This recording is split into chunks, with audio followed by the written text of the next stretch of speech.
Ipabasa mo na yan kay Kuya Maki dito sa Pabasa Naman, the podcast.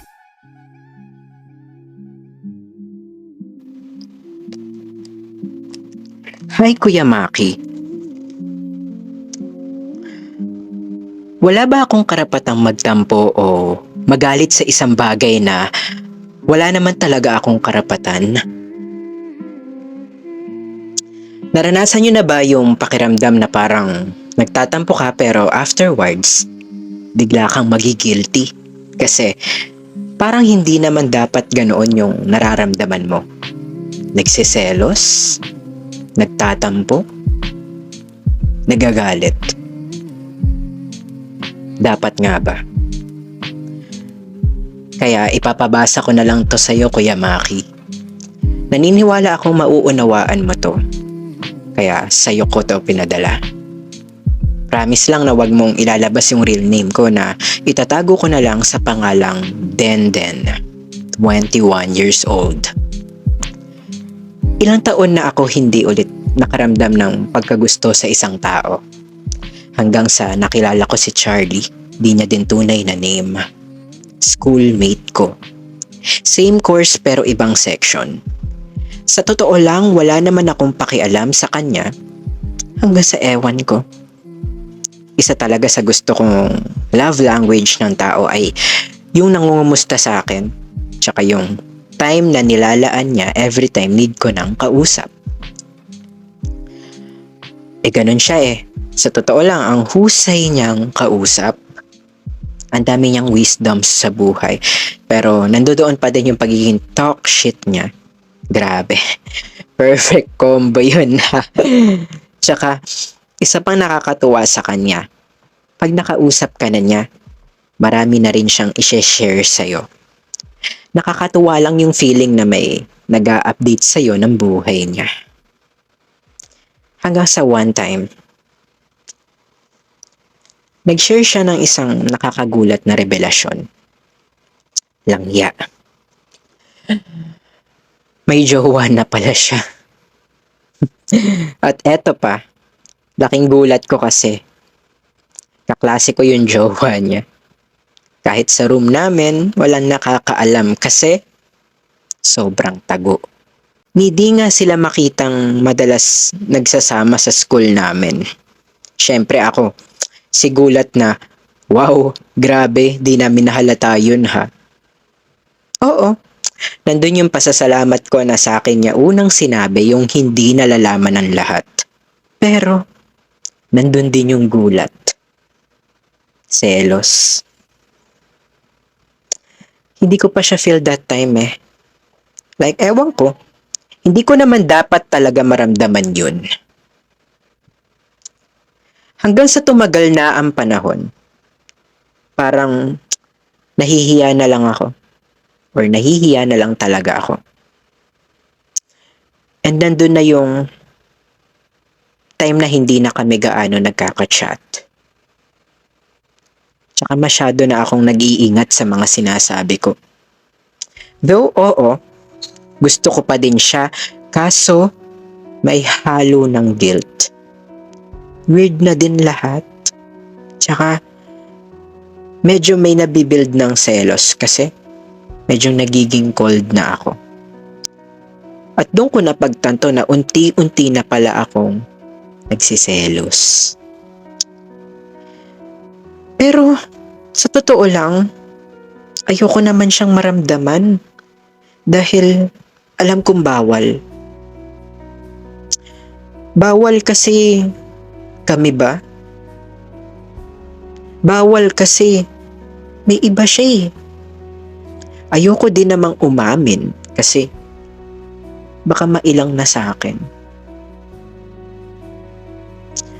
So ayan, nagrant lang naman ako though feel ko hahayaan ko na lang mawala tong lahat hanggang sa mag-normalize na ulit yung nararamdaman ko. Ako nga pala ulit si Denden at salamat sa pagbasa, Kuya Maki. Kuya Maki, pabasa naman.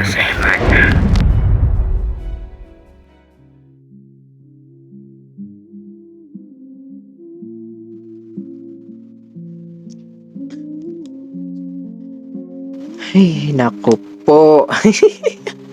Kakaloka, no? Pucha. Sounds familiar. Parang nangyari na yun. Uy! Detong si Denden, actually. Kakilala ko to. Nagpadala dito.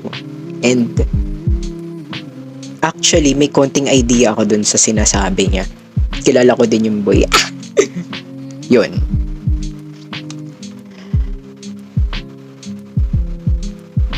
Gusto yung tao pero meron ng iba. 'Di ba? Kung sa inyo yun mangyari, no? Anong mararamdaman nyo? Of course, may iba dyan. Tulad niya, magugulat. Siyempre, yun naman talaga initial reaction dun, 'di ba? 'Di ba yun? I mean, gano'n naman talaga. May iba sa inyo, siguro, nandyan agad yung pagsiselos, no? O yung pagtatampo, 'di ba? Like, syempre, feeling nyo yan eh, 'di ba? Ako dun ako sa tulad ni Denden. Mauuna yung gulat at syempre di mo na ako magsiselos kasi parang deserve ko ba, 'di ba? Diba? Pero nakaka-relate ako dun sa sinasabi niya na na unti-unti dun ko marirealize na hala, nagsiselos na pala ako, 'di ba? Yung mga ganun.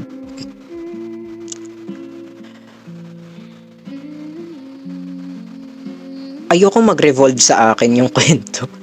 Kasi wala lang, may naalala lang ako. Pero good thing naman, madali akong madali akong naka-move forward. Ayan, at okay na tayo ngayon. Well, anyways, ayan. Sa kinwento ni Denden, may isa ako ditong nahuli agad, no?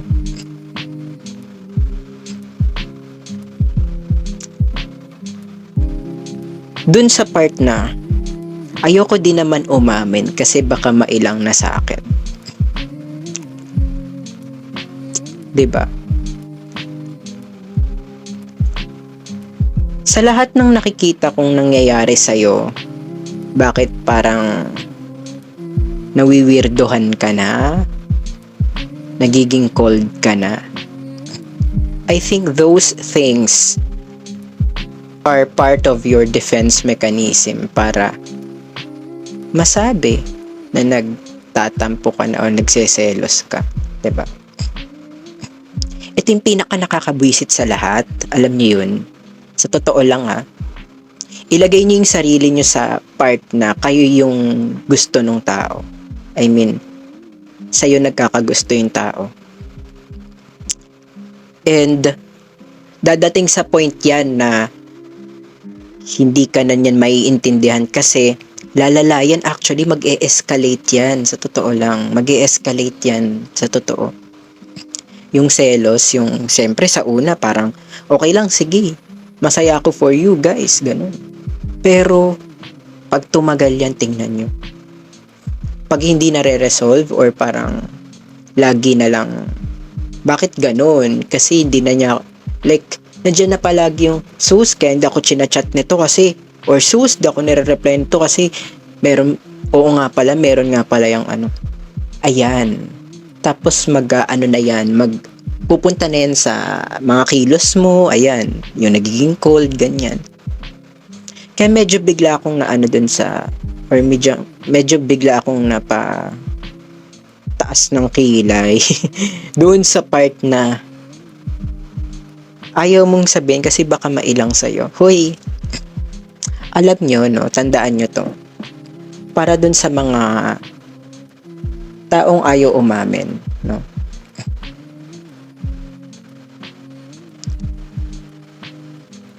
Actually, dyan nyo nga matetest kung yung tao ba na yun ay genuine doon sa pagva-validate ng nararamdaman nyo. 'Di ba? Kasi expect nyo na yan pag umamin kayo, ang sasabihin ng tao, I understand, naiintindihan ko yan, walang problema, no? Walang magbabago. 'Di ba yung mga ganyang salitaan, mga ganyang linyahan. Tingnan nyo, obserbahan nyo pagkatapos ng ilang weeks, ayan na, or ilang months, dyan nyo makikita yan. Though hindi ko sinasabi na yung mga taong ginugusto mo, no? Porket na ilang na sila sa'yo, mali na yun. Tandaan nyo, karapatan nilang lumayo. Especially, kapag yung gusto mo, meron na siyang gusto or meron na siyang girlfriend o boyfriend, 'di ba? Ang akin lang doon, diyan mo malalaman kung dapat mo pa bang ituloy itong mga pakikipag-usap mo sa kanya. Kasi I'm sure tayong mga tao, no, kapag may gusto tayo dun sa tao, kung hindi man tayo inaccept nung tao, nandiyan pa din yung kagustuhan o pag-asa natin kahit sa communication na lang or kahit sa para hindi na lang maputol yung friendship na inumpisahan nyo nung una pa lang. Kaya tanggalin na siguro natin yung hindi aamin para hindi na lumala yung sitwasyon or hindi na or para wala nang ilangan or baka mamaya mailang siya. No. Minsan, aantayin pa ba natin na yung actions pa natin, yung magiging way, yung mga pangit pa nating defense mechanism or coping mechanism, yung magiging way para magkailangan kayo. No. Mas okay nang sabihin mo yung totoo, sabihin mo yung nararamdaman mo. Kasi dyan mo malalaman na genuine ba siya sa pag-validate ng nararamdaman mo. At dyan mo din makikita kung may care ba siya talaga sa'yo. Diba? Hay nako, grabe. Hay. Alam mo, den ha. Oo. Hay nako talaga. Oo. Para naman kay Charlie, no? Hindi ko sinasabi kay Charlie na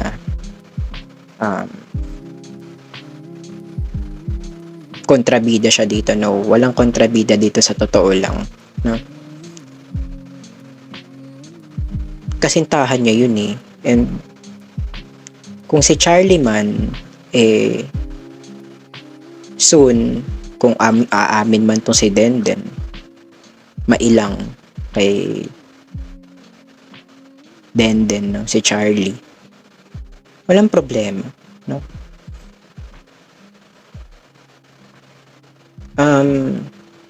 Parte yun ng buhay, yung mare-reject mo yung tao or hindi mo gusto yung tao, hindi mo talaga siya gusto, as in, bakit mo i-reciprocate, diba, kung hindi mo naman talaga gusto, diba? Kaya ang buhay ay talaga nga namang wag nating takutin yung sarili natin sa buhay na masaktan tayo. No. Ang dami nating iniiwasan para maiwasan natin yung sakit. Hindi ganun ang buhay. Ang buhay ay puno ng pagsubok at punong-puno ng pighati. No? Tatandaan nyo yan. Pero sa kabilang dako, makikita nyo rin kung ano yung dahilan bakit yun nangyari. Kaya, mas i-practice natin yung sarili natin na ang buhay ay gulong. Ano to kanta? Noon ako ay nasa ilalim, sana bukas nasa ibabaw naman. Ay naku, hindi tayo ganun kagaling tulad ng ages. Maraming salamat din sa iyong pinadalang story ngayong ating 4th episode. Tama ba? Hindi ko na binibilang kung anong episode to. Magugulutan tayo, 50 episodes na tayo. Yan. So maraming salamat kay Denden sa pagpapadala ng iyong storya na talaga namang tumagos sa aking puso. Si Denden, kaibigan ko yan. Oo. Kaya pag nakita ulit tayo, Denden, hindi na ulit kami nakikita nito yayakapin kita. Uy! Oo. Syempre naman. Maraming salamat, no? Sa iyong sa iyong pagpapadala ng iyong entry para sa 4th episode or 5th episode. Hindi ko alam kung anong episode to. Ng Pabasa Naman, the podcast. Kung ikaw may gusto ka rin i-share, pwede yan. Ipadala nyo yan sa aming email, thefbcphil@gmail.com. That's thefbcphil@gmail.com, or sa aking personal socials. Lahat po yan at Maki K Official. Ay, tama ba? Maki K Official. Mali, dati pa pala yun. Ang personal socials ko po ay Maki on the Air. MAKKYONTHEAIR. That's Maki on the Air. Okay? At yun. Pwede nyo rin po kaming i-follow sa aming mga socials ng FBC Philippines at search nyo lang yan, FBC Philippines, okay? At wag po kayong mag-alala, ang FBC Philippines po ay hindi lang iikot sa akin, no? Hindi lang po iikot sa Pabasa Naman the podcast dahil, well, hindi naman talaga dahil may isa pa tayong minamanage, no? Yung FBC Philippines, may isa pang minamanage na YouTube account, which is yung YouTube channel ng aking lola, yung Inang Mukbang. So, pwede niyo po yung i-follow, i-subscribe sa YouTube, no? Inang Mukbang, search niyo lang yan, okay? At may dalawa pang bagong contents na dapat nyo abangan sa FBC Philippines. Kaya abangan nyo yan, dahil exciting yan, no? Nagbe-brainstorm na kami kung anong dapat gawin. So, abangan nyo yan sa FBC Philippines. Okay? Well, ang PNTP ay napapakinggan sa Spotify, sa Google Podcast, sa Anchor.fm at napapanood sa YouTube. Nakasama nyo na naman ang dating nakikikulit. Ngayon, ay bakit? Ulit, take 78. Nakasama nyo na naman. Medyo maano tayo ngayon. Ito pa. Last. Patagal. Nakasama nyo na naman ang dating nakikikulit. Ngayon naman ay nakikibasa. Ang makikibasa, ako po, si Kuya Maki. At panatilihing nakatutok dito sa podcast show na kung saan kung hindi mo kayang sambitin, ipabasa mo na lang. Pabasa Naman the podcast. Paalam! Friends. Alam yung kasunod. O, ito na. Exit na. Friends, maraming salamat sa iyong pakikinig at pakikibasa. Sundan kami sa Facebook, X at Instagram at FBC Philippines. Pakinggan ang Pabasa Naman the podcast sa Spotify, Google Podcast at Anchor.fm at pwede din manood sa YouTube.